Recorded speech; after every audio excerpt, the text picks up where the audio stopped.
Olá, pessoal, tudo bem? Sejam bem-vindos a mais um Compliance on Time no YouTube, no nosso podcast também. Hoje tem um cara muito criativo aqui com a gente, adoro as sacadas dele e nós vamos usar essa criatividade para entender o compliance fora do ambiente corporativo. James, bem-vindo, obrigada por aceitar participar aqui do nosso bate-papo. Opa, Letícia, eu que te agradeço. É um prazerzaço estar aqui. Gente, o James, vou ler aqui rapidinho o currículo dele, é formado em Direito pela Estácio de Sá, tá lá no Rio falando com a gente. Com certificação em Compliance pela KPMG Business School, trabalhou com auditoria interna por 3 anos e desde 2016 está atuando em Compliance. Já tem mais tempo em Compliance que auditoria, né? Gente, nas redes o James é o @James do Compliance e ele também é um dos fundadores do @Conectados pelo Compliance, que é um projeto muito legal com as meninas também, eles têm conteúdos muito pertinentes à realidade. E falando em realidade, eu já quero te lançar essa primeira pergunta, James. O compliance é muito atrelado ao universo corporativo, até essa palavra dificulta um pouco o entendimento, né? Onde é que o compliance se manifesta nas nossas vidas particulares? Onde é que ele está representado fora dessas 4 paredes organizacionais?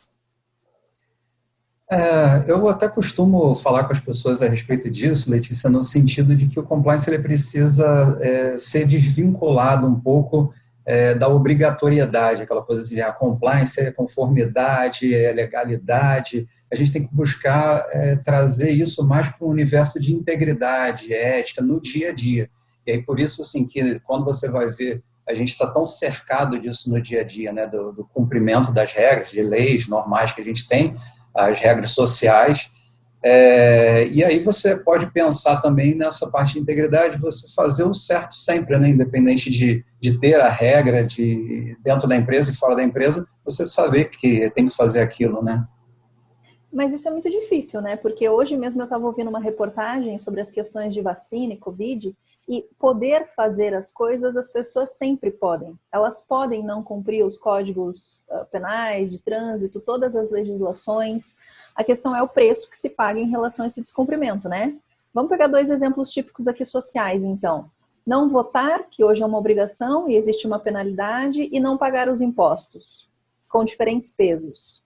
Você consegue explicar para a gente como essa ação mais relacionada à integridade e não tanto à obrigatoriedade, né, essa espontaneidade na própria atuação, na nossa atuação civil, é relevante nesse sentido? Onde é que a gente ajuda a fortalecer essa conduta?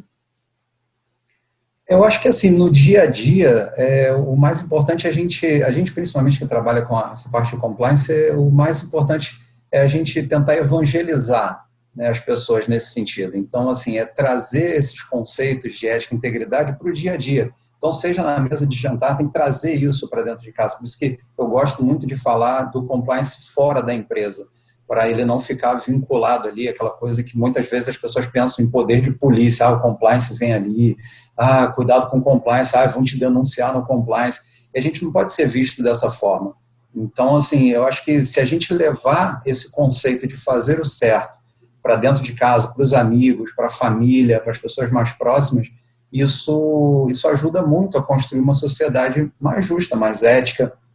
E realmente, como você disse, é muito difícil, né? A gente teve agora, nessa época de pandemia agora, teve um dia que a gente comprou uns galões de água aqui para casa e entregaram aqui no prédio, mas com mudança de porteiro eu não sabia quem tinha recebido, disseram que não tinham recebido nada. Então eu fui no Hortifruti, falei, não recebi e tal. Me deram outro pacote lá cheio de água, trouxe para casa. Cheguei aqui, o outro porteiro falou, chegou água aqui para o senhor. Eu falei, putz, e agora? Aí eu fui no dia seguinte, voltei lá para entregar, e aí eu pensei, já que eu vou comprar de novo, vou aproveitar e vou ficar com os 2, vou só pagar. E quando eu fui pagar, o rapaz que estava na fila, até um senhor, ele falou assim, nossa, você vai pagar, mas já te devolveram, já te deram a mais, isso é raro. Aí eu falei, senhor, mas esse é o problema, é ser raro ainda na visão de tanta gente. Isso aqui é fazer o que é certo. Aí a menina do caixa deu uma olhada assim, para mim, para ele, aí fez assim, como quem diz, acho que ele não faria isso, né? Mas quando você respira esses assuntos de compliance, ética, integridade, isso fica muito natural. Então, acho que para a gente precisa realmente fazer isso no dia a dia. Para mim, realmente educando. Eu gosto muito dessa naturalização do compliance que nós tanto persuadimos, porque ainda é um outlier, né?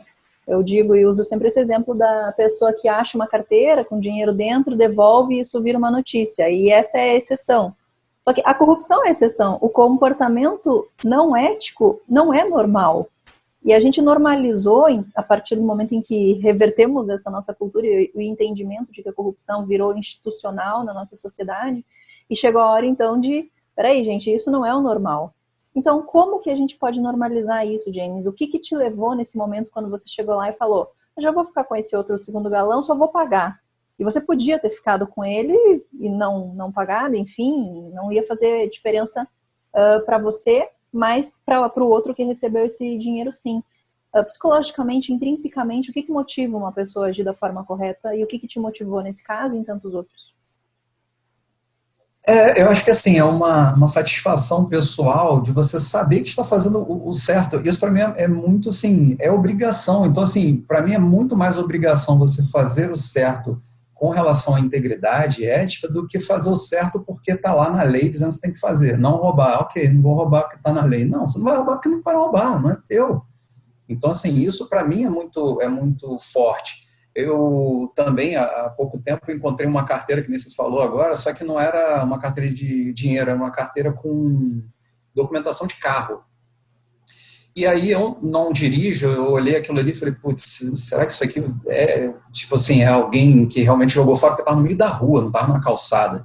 Eu falei, pô, será que isso aqui realmente... Eu falei, não, pelo simples, eu não vou levar para casa e vou procurar saber quem é a pessoa. Cara, eu passei muito tempo do meu dia fazendo pesquisa até encontrar, porque eu não encontrava o dono, encontrei o irmão dele, e aí eu consegui entrar em contato com o irmão pelo LinkedIn e falei, pô, cara, encontrei aqui, eu acho que deve ser alguém da sua família pelo sobrenome, era um sobrenome bem diferente.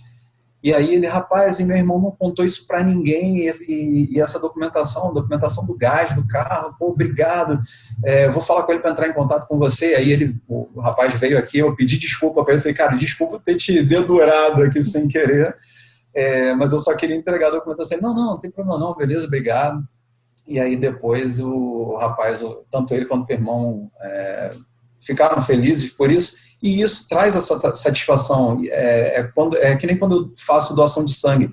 É um negócio tão bom você saber que você está fazendo bem, é tão legal você saber que aquilo ali vai trazer um benefício para outra pessoa, vai salvar uma vida. Então, assim, é isso que a gente precisa hoje. A gente não precisa só de lei para mandar a gente fazer as coisas, a gente precisa realmente internalizar os conceitos. E aí pode ser de compliance, integridade, ética, transparência, seja lá qual for, desde que a gente faça isso da melhor maneira e buscando realmente algo que seja melhor para a sociedade como um todo.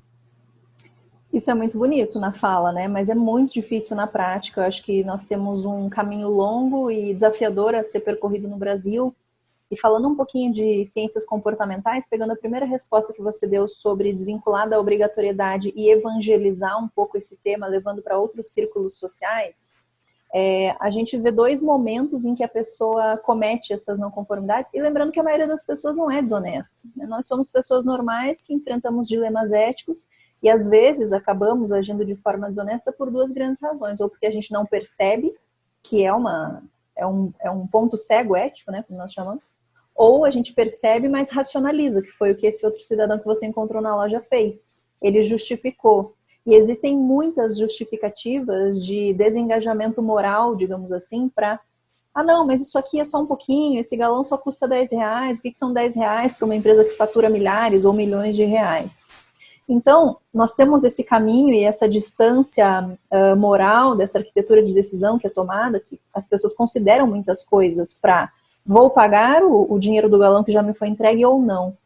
Então, como ou que recomendações você daria? Tanto para, agora falando empresários, pessoas que atuam já nessa área, quanto para as pessoas que gostam desse tema, não necessariamente atuam com isso, mas dizem, pô, como é que eu faço então para contribuir? Como é que eu ajudo a ter uma sociedade melhor, dissemino a integridade, a ética e a transparência, se nós enfrentamos tantos desafios ainda psicológicos e culturais? Letícia, eu lembro quando eu era pequeno, eu era uma criança, eu via muito aquela frase do Brasil é o país do futuro, Brasil é o país do futuro, e agora com 43 anos eu continuo ouvindo que o Brasil é o país do futuro, e eu não sei se eu vou chegar num futuro a conseguir ver essa mudança de uma forma muito grande. Mas eu sei que aos poucos as pessoas têm feito a parte delas. Os profissionais de compliance, eu acho que tem um papel muito bacana. Como dentro das empresas existem os agentes de compliance, os embaixadores de compliance, todos nós podemos ser, a gente costuma dizer, né, nós somos agentes de transformação. E aí eu vou lembrar aqui até de uma frase do Marcelo Zenkner, que eu sou super fã dele, que ele sempre cita que se você quiser saber por onde começar a praticar a integridade, faz um círculo no chão ao redor dos seus pés e começa por ali. Então, assim, essa frase, para mim, ela significa muito, porque realmente você não pode esperar dos outros. Eu não vou fazer porque não fazem. Porque isso é normal, que nem você falou, é só um.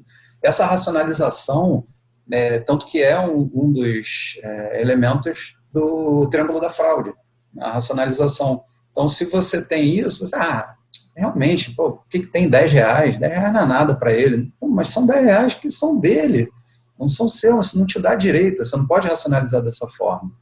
Então, eu acho que para quem quer começar a fazer, a dica é essa aí da frase do Marcelo Zenkner, que eu acho que tem tudo a ver com o nosso momento atual, né? A gente tem muita briga, muita polarização política, muito problema ético, mas assim, quer mudar, quer ver a mudança, tem um memezinho, né, daqueles bonequinhos que ficaram bem famosos um tempo atrás, que era quem quer mudança, e todo mundo, quem quer mudar, e ninguém. Uhum. Assim, aí não adianta você só querer que as coisas aconteçam, né? A mesma coisa que querer que apareça comida na minha geladeira sem ir lá comprar.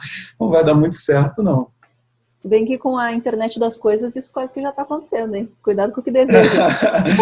De repente, a minha cafeteira aqui não vamos fazer jabá, mas a minha cafeteira, ela tem um Bluetooth aqui que ela contabiliza as cápsulas, né? Tem um monte de coisa assim. Então, realmente, só que ela não compra ainda não.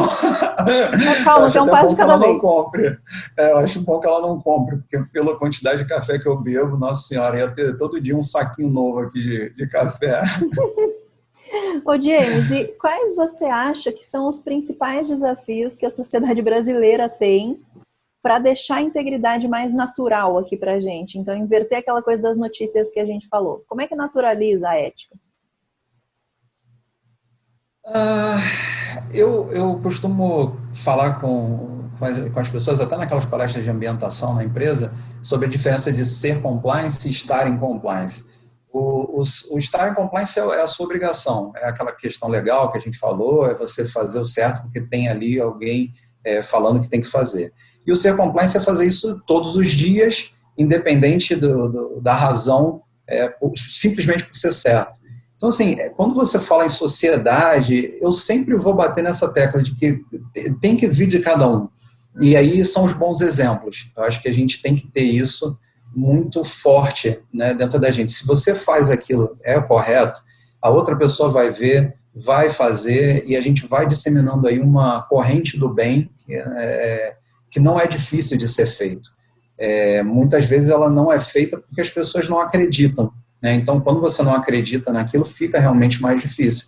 Mas quando começa a ser natural, você vai vendo, o LinkedIn tem muito isso, é uma rede social que é super bacana, porque as pessoas começam a ver ali exemplos de condutas bacanas, você vê ali pessoas postando certificado de conclusão de curso, algumas coisas, algumas conquistas, e isso vai motivando outras pessoas a fazer. Essa época que a gente está vivendo, da pandemia, ela foi muito importante para a gente como compliance, porque eu vi que muita gente começou a fazer grupos de estudo, começou a criar comitês, a gente mesmo criou o Conectados pelo Compliance, né, nesse momento. Então, ela trouxe uma proximidade, criou esses laços, né, fez essa comunidade de compliance crescer ainda um pouco mais com esse boom das lives, os perfis no Instagram, parcerias. Então, assim, dá para fazer. Isso eu não tenho a menor dúvida que dá para fazer. E aí vai depender realmente de cada um ver aquilo com os mesmos olhos da gente, né? Da mesma forma que eu acho isso sensacional, os outros também têm que achar sensacional. Não pode chegar ali e falar assim, tá, isso aí para mim não quer dizer nada. Então ele não vai ser tocado, né, para poder fazer. Dentro do que você está falando, dá para puxar um pouquinho do tema de contágio social. E para esse contágio social acontecer, sempre são necessários precursores. E talvez os maiores influenciadores desses contágios e dessas transformações sejam as lideranças. Nós estamos sofrendo uma carência de lideranças íntegras hoje no Brasil? Eu acho que a gente ainda tem um longo caminho a percorrer, Letícia. Eu acho que a gente ainda vê, por mais que tenham, né, essas boas notícias, essas coisas que a gente vira e mexe vê, de pessoas fazendo coisas legais, fazendo essas forno solidário, várias coisas bacanas para poder angariar fundos para campanhas. A gente também vê muito desvio. Agora na pandemia, então, nossa senhora, eu vi tanto caso ali que a CGU foi postando ali, que são tantas operações falando só de fraude. Então, assim, as pessoas pegam os momentos mais críticos para fazer ainda, para ter um jeito de ganhar em cima daquilo. Aqui no Rio, vira e mexe, no começo do ano tem aquele monte de chuva de verão, e aí na Serra, Teresópolis, começa a cair um barranco para tudo que é lado, e aí o pessoal começa a fazer aquelas campanhas de doação, um negócio que é super bacana.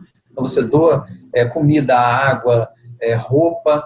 Quando chega na hora de entregar, tem gente que deveria estar lá entregando que está pegando para ela aquilo, sabe? Está fazendo uma triagem, opa, isso aqui é bom, vai ficar para mim. Então, assim, por isso que não tem como você ter não tem como desvincular isso, né? Tanto faz o retrato, né, da alta administração que a gente fala dentro da empresa, né? E aí são os políticos aqui fora. Não tem como todo mundo agir honestamente vendo os caras fazer o que é errado, né? Então, acho que tem também como contaminar de uma forma realmente ruim, né? Como a gente até costuma ver aquela questão dos amarelos, vermelhos, dos verdes, e se você realmente tiver esse pessoal vermelho na maioria, eles vão conseguir fazer com que os amarelos acabem se avermelhando, né? James, tem algum tipo, na sua opinião, de síndrome de Poliana ou miopia nossa, dos profissionais de compliance, quando a gente sai do nosso ambiente corporativo e vai para a sociedade, pegando mesmo esse exemplo que você deu, do qual eu já tinha ouvido falar, que acontece aí no Rio, entendendo que, poxa, o ambiente corporativo está sendo inundado pela onda do compliance, está evoluindo, pesquisas de maturidade mostram cada vez mais empresas dedicando recursos, estrutura, dando independência do compliance, mas você acha que isso ainda é uma bolha que está isolada quando a gente espalha ou visualiza esse tema a nível nacional? Lembrando que mais de 80% das empresas brasileiras são micro e pequenas empresas, que o compliance ainda não chega de uma forma capilarizada nesse tipo de negócio, e que no final do dia, também nós vivemos num país de grandes desigualdades sociais, que talvez essas pessoas que cometem esse tipo de não conformidade não tenham esse mesmo tipo de mindset. Você acha que a gente está sonhando muito, ou que realmente tem uma tangibilização? É claro que a gente tem que acreditar naquilo que faz, mas será que o caminho é tão fácil assim quanto a gente acredita, porque está vendo dentro do ambiente corporativo? Não, fácil não é. E eu costumo dizer para as pessoas que trabalham com compliance que se fosse fácil não estaria com a gente aí essa missão. Pode soar um pouco arrogante isso e tal, meio pretensioso demais, mas eu acho que a gente tem um papel muito importante nisso. Então, essa questão de você semear no dia a dia, isso faz a diferença. Então, a gente não pode desistir, né? Como você falou, pode ser uma utopia. Não, dá para fazer sim. A gente vê que a transformação só depende de cada um. Então, se você consegue mudar aquilo dentro de você e você consegue levar isso para fora, automaticamente as coisas vão começar a funcionar. Porque se funciona para o mal, né, que os maus exemplos tem aí, o que mais tem.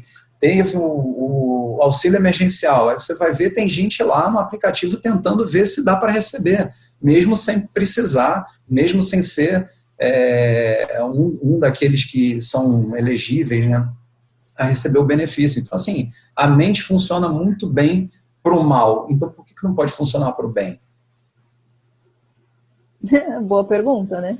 Agora é um desafio de um país muito recente, eu vejo, com uma estruturação social extremamente complexa, com outros desafios que são motrizes e repercutem numa falta de integridade ainda, ou numa falta de percepção da importância da integridade, porque bons exemplos nós temos, nós convivemos num âmbito em que eu tenho certeza de que você, assim como eu, conhece inúmeras pessoas que estão fazendo excelentes trabalhos em prol da disseminação e da discussão desse tema como nós estamos fazendo agora, inclusive fora do ambiente corporativo.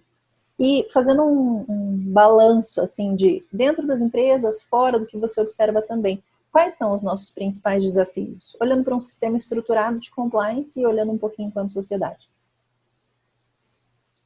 Eu acho que um desafio muito grande que a gente tem é conseguir esse engajamento, né? É fazer com que as pessoas consigam enxergar que dentro daquela empresa não é aceitável uma conduta de antiética, não é aceitável que se cometa uma fraude, nenhum ato de corrupção, que não pode ter assédio moral, assédio sexual.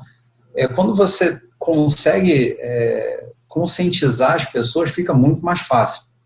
E aí esse trabalho de conscientização realmente é trabalho de formiguinha.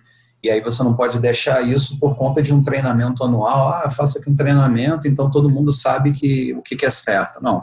Todo dia você tem que regar. É a história da sementinha que eu falei. Já plantou a sementinha? Então agora tem que regar. Senão isso não vai conseguir, não vai dar fruto. Então, assim, um grande problema que a gente acaba tendo nas empresas é isso, é fazer com que as pessoas realmente acreditem naquilo. Mas o mais legal é quando você começa a ver que realmente as pessoas entendem isso, conseguem visualizar o compliance como algo muito legal e elas começam a procurar o compliance. Não é o compliance que tem que ficar procurando a área, é a área que sente aquela necessidade e não uma necessidade que é simplesmente eu vou aqui dividir o problema, vou botar o compliance na roda, que aí qualquer coisa eu digo que o compliance fez. Realmente, tem muita área que vai querer fazer isso, mas assim, é importante que o compliance saiba o seu papel, seja lá o de conselheiro, né, o de facilitador. Aí eu lembro até do nosso querido Wagner Giovannini, o mestre, que fala dos chapéus, né, do Compliance Officer. Então, cada hora você tem que botar um lá de defensor do sistema, de sensibilizador. Enfim, eu acho que se a gente conseguir fazer essa conscientização, as coisas ficam mais fáceis. E é sempre bom relembrar que a alta administração tem um papel fundamental. Tem que patrocinar as ações de compliance, tem que dar a independência necessária, fazer tudo aquilo que a gente sabe que é muito difícil, porque muitas vezes a área de compliance é vista só como uma área, como qualquer outra de negócio, não é? Tem que ser visto como realmente uma área estratégica da empresa. Mas com o apoio deles e fazendo o nosso trabalho de formiguinha, a gente consegue liderar aí um bom exército daqui para frente. E além desses apoios institucionais, digamos assim, que a alta administração deve dar, como prover recursos, né, aquilo que está à alçada de um membro de alta administração, eu também convido para que venham para a média administração, digamos assim, para o nível operacional, participem dos treinamentos, não tenham vergonha. É um reforço, inclusive eu estava assistindo há pouco, antes de entrar aqui na nossa conferência, uma confraternização de final de ano de uma empresa, e a primeira pessoa que veio falar, a primeira pessoa foi o CEO, né? A segunda pessoa foi uma analista de compliance. Então, falando sobre temas sociais que são importantes para a discussão e a evolução dessa própria empresa.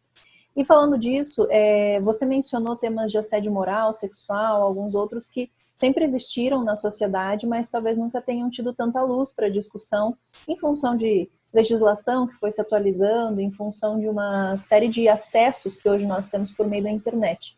E eu vejo como o compliance vai sendo resiliente, né? Nós temos que ter essa resiliência para olhar para o que acontece na sociedade e entender que esses novos dilemas também são desafios cobertos por nós. Existem algumas metodologias que agora propõem novos pilares, né, incluindo novos temas e debates nesse sentido. Como que você tem observado na nossa atualidade agora, falando final de 2020, olhando para 2021 também, quais são e quais vão ser os novos próximos dilemas que o compliance vai ter que resolver?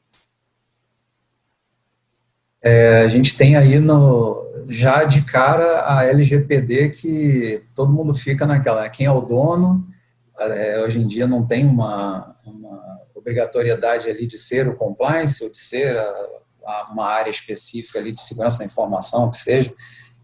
Então, ainda é uma bola dividida, ainda é um tema que o brasileiro ficou naquela de não sei se vai pegar, isso aí, estava lá, saiu a lei dizendo a partir de hoje está valendo, e tinha gente falando, isso aí daqui a pouco já não vai valer não.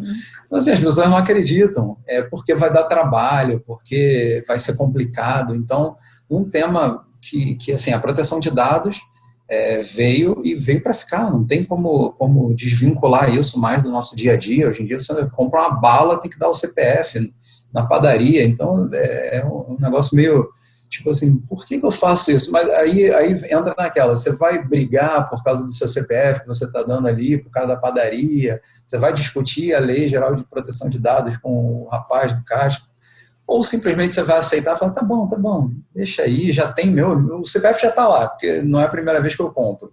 Então, já fiz errado lá atrás, agora que vem as consequências, né? Se um dia vazar alguma coisa, eu já sei que está lá, a não ser que eu peça para tirar meus dados de lá, né? Então, tem isso, a questão de, até pelos pilares que você comentou, recentemente teve a questão da inclusão da diversidade lá, que o pessoal da LEC falou, né, num evento. Então, não digo que seja, é o pilar, mas é um elemento muito importante que hoje em dia a gente vê muito nas empresas, essa necessidade, o ESG, que também não tem mais como você desvincular isso da empresa, você não ter uma estrutura de compliance, não ter ESG, isso com certeza é muito ruim para a empresa. Então, hoje em dia, as pessoas acho que ainda fazem pela obrigatoriedade, tipo assim, eu vou fazer porque todo mundo faz, e se eu não fizer, o meu concorrente ganha meu lugar, mas como você falou de naturalidade, acho que uma hora isso vai ser natural, porque é o certo a ter dentro da empresa. Você não pode achar que eu vou aqui porque eu assumi um compromisso com o Pacto Global da ONU, então eu tenho que fazer o combate à corrupção. Não, você tem que combater porque tem que combater mesmo. Então, acho que é basicamente isso, assim, agora para pensar em outras coisas é bem complicado. Não, tá ótimo, acho que esses mesmos são os dilemas dos nossos próximos meses de trabalho, LGPD, como se transformar numa empresa ESG, né, ou conseguir esses tipos de selo, certificação, como lidar com ambientes cada vez mais diversos, heterogêneos, entendendo e respeitando os limites de campos alheios de cada um, e aproveitando essa diversidade também, que é uma das nossas maiores fortalezas enquanto povo, enquanto população, para construir ambientes cada vez mais criativos e disruptivos em relação aos desafios técnicos que nós temos.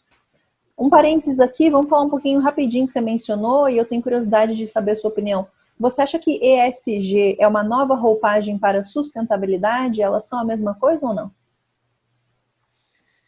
Acho que eu não tenho tanto entendimento assim do assunto, mas eu acredito que sim. Ele veio com uma... Antes a gente pensava em sustentabilidade muito voltada a meio ambiente, né? Você pensava assim, tem que fazer aqui, parar de usar copo plástico, tenho que fazer coleta seletiva e tal. E depois, quando você coloca o E, o S e o G tudo junto ali, e aí você começa a ver mais a parte social, você começa a ver a governança muito forte. Então, assim, acho que eu não diria que é a mesma coisa, realmente, mas acho que é um 2.0 da sustentabilidade. Pode ser.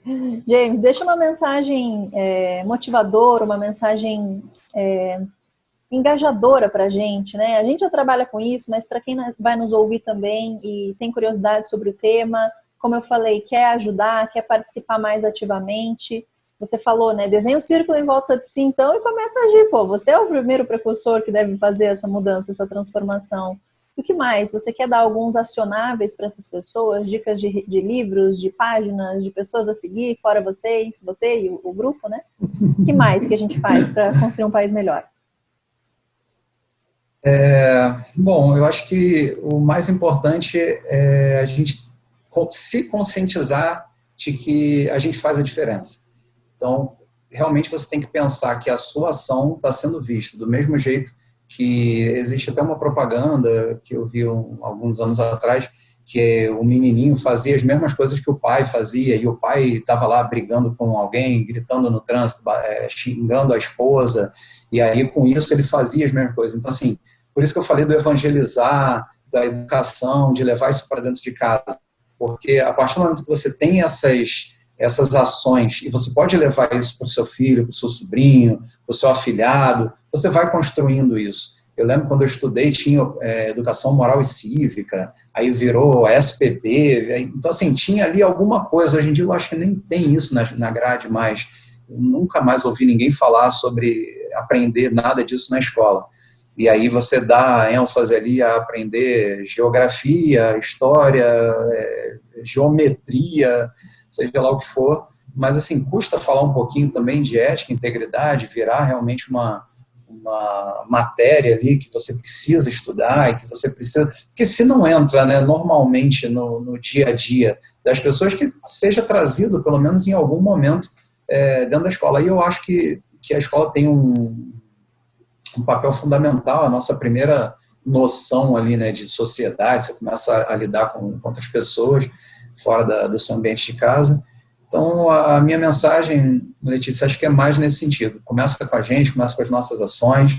Então, a gente tem que fazer a nossa parte todo dia, se policiar, porque, como você disse, as pessoas são falhas, então, a cada dia é uma missão que a gente vai ter de levar isso adiante, de não ferir os nossos princípios e fazer o correto sempre. Então, dicas... Integridade sempre vale a pena. Então, essa é a dica que fica. LeticiaSugai.com.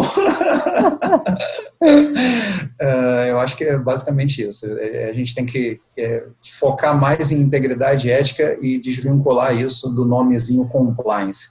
Trabalhar mais com integridade. Sabe que você justificou no início já da nossa entrevista, né? Falando sobre como a integridade leva à felicidade. Você colocou com outras palavras, mas eu me lembro que eu racionalizei dessa forma também. E lembrar, que você tem um negócio mais poético. Eu fui anotando ali algumas coisas. Mas lembrar também, uma última mensagem aqui, que talvez o principal desafio disso não seja a tecnicidade do tema, seja a persistência, porque todos os dias nós nos deparamos com uma série de tentações, racionalizações e diversas oportunidades num ambiente complexo como o nosso, de cometer atos que não estejam em conformidade. Então, olhar para si, refletir, racionalizar que a integridade vale sim a pena para uma vida mais feliz, inclusive, e de que no final do dia isso também vai te levar para uma realização muito maior. Mas persistam, não desistam, é um trabalho de médio e longo prazo, estamos aqui para ajudá-los. Então, James, muito obrigada por compartilhar teu conhecimento com a gente, por trazer esse tema de uma forma tão agradável, porque a gente sabe que ele é complexo no dia a dia, e por dispor do teu tempo também, né, nesse final de ano aí, corrido. Nada. Realmente é um prazer falar, como você disse, é muito bom a gente falar sobre integridade e trazer esse tema, né, trazer luz para esse tema. Então, assim, no fim do dia, realmente, o mais importante é a gente fazer o que é certo, ser um exemplo e até pegando um gancho aqui em outra coisa que você fala, que é o deixar o legado, né, qual o legado que a gente quer deixar. Então, quanto a isso, essas são minhas considerações finais. Agradeço mais uma vez pela oportunidade e quero até lembrar de uma situação aqui. Eu lembro que quando a Amandinha falou aqui com você, ela disse que, nossa, um ano atrás, como que eu ia pensar que eu ia estar aqui conversando com você? Eu me vi meio que nisso agora, aqui nesse bate-papo. Apesar de que foi super, super tranquilo aqui, não me senti em nenhum momento no Roda Viva. E sim, realmente batendo papo com uma amiga, né? Então, eu te agradeço também pela parceria, pela amizade e que a gente possa colher aí muitos frutos ainda de uma sociedade mais justa. Isso mesmo. Obrigada também, James. Obrigada mesmo. Foi um prazer. Calma que na próxima eu vou caprichar um pouquinho mais, né? Primeiro bate-papo aqui, vamos devagar numa roda de amigos, depois eu venho mais roda viva. Eita! Mas então, obrigada mesmo, viu? Obrigada também, pessoal. Esse foi mais um Compliance on Time no nosso canal do YouTube, no podcast. Nos vemos na próxima. Até mais.